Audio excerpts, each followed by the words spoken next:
teman-teman sekalian, pada kesempatan ini kita akan membahas tentang realisme dari Roy Bhaskar. Realisme menurut Bhaskar adalah suatu pandangan filsafat yang menyatakan bahwa realitas itu ada secara independen dari pikiran manusia. Ilmu pengetahuan bertugas untuk mengungkap struktur serta mekanisme yang tidak langsung terlihat yang menyebabkan gejala-gejala ini. Nah, pendekatan ini oleh Roy Bhaskar disebut dengan realisme kritis atau critical realism untuk membedakan dari realisme naif dari idealisme. Nah, jadi realisme kritis yang dirumuskan oleh Bhaskar ini adalah berusaha untuk mengungkap realitas objektif. Jadi realitas objektif berhadapan dengan realisme yang bersifat subjektif. Ada pemahaman yang menyatakan bahwa realitas ini selalu dipengaruhi oleh kesadaran dari subjek. Subjek selalu menginterpretasi, selalu memberikan pemaknaan terhadap realitas. Sebagaimana realitas eksternal, realitas misalnya alam, entitas alam, hukum alam, selalu ada interpretasi dari manusia terhadap alam tersebut. Menurut realisme objektif, sesungguhnya alam itu kita maknai, kita amati, atau kita tidak amati, realitasnya itu tetap ada gitu. Dia sebagai realitas yang objektif yang tidak terpengaruhi oleh interpretasi atau kesadaran dari subjek atau manusia itu. Nah, inilah yang dikritik oleh realisme dari Roy Bhaskar gitu kan, untuk mengkritik para filosof yang menggunakan subjektivitas untuk memahami pengetahuan, untuk memahami manusia, untuk memahami struktur sosial gitu kan. Jadi harus objektif gitu kan.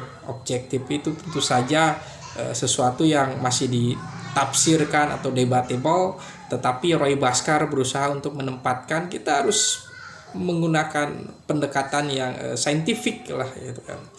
Jadi ya ini kita bicara tentang Roy Bhaskar ya, dengan sudut pandang realitas, dan metode dan metodologinya adalah scientific, meskipun dia memiliki pemahaman mengenai meta reality atau realitas. Jadi bagi Roy Bhaskar gitu kan, pemikiran yang berkutat dengan penafsiran subjektif itu tidak menghasilkan sesuatu yang realitas yang benar-benar menyeluruh gitu kan. Ya, itu tentu saja ini dikritik oleh para pemikir seperti Derrida, Jacques Lacan tentang keseluruhan gitu kan. Ya, ini inspirasi dari Hegel juga tentang keseluruhan suatu sistem. Tetapi ya tentu saja Roy Bhaskar mengakui di dalam ilmu pengetahuan itu ada variable atau kita mungkin bisa salah gitu kan.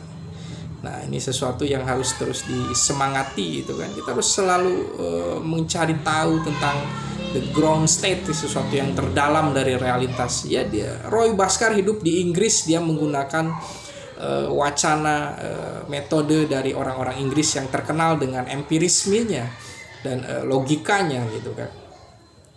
Jadi dunia nyata ada terlepas dari pengalaman kita. Jadi ada dunia dan ada pengalaman kita gitu kan. Kita hidup di dalam suatu dunia dan kita harus memahami dunia itu gitu kan. Ya, seolah-olah ada keterpisahan antara kita, pengalaman kita dengan dunia ini. Ya, itu memang sudut pandang saintifik yang berusaha untuk objektif itu seperti itu ya. Realitas tidak bergantung pada apakah manusia menyadari atau tidak. Nah, itu jadi realitas itu, alam itu mendahului kesadaran manusia gitu kan. Sebelum kita memikirkan alam, alam itu sudah ada gitu kan. Bahkan sebelum ada manusia, peradaban manusia, alam, entitas makhluk yang lain sudah ada gitu kan. Jadi ya pengalaman alam kosmis ini lebih lama, lebih tua ketimbang kesadaran dari manusia. Kemudian ada struktur, mekanisme, kausal, entitas yang eksis secara objektif.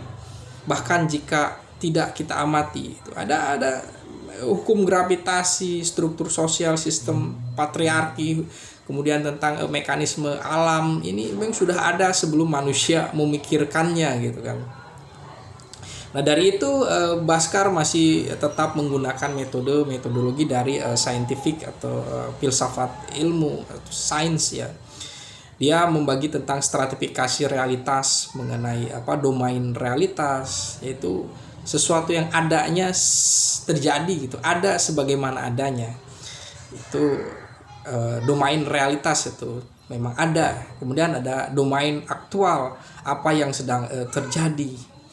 Kemudian empirikal, apa yang dialami atau diamati gitu kan. Ya memang pemikiran dari critical realism atau realisme kritis itu memang memiliki tujuan untuk bisa diimplementasikan di dalam penelitian sosial, penelitian filsafat sosial atau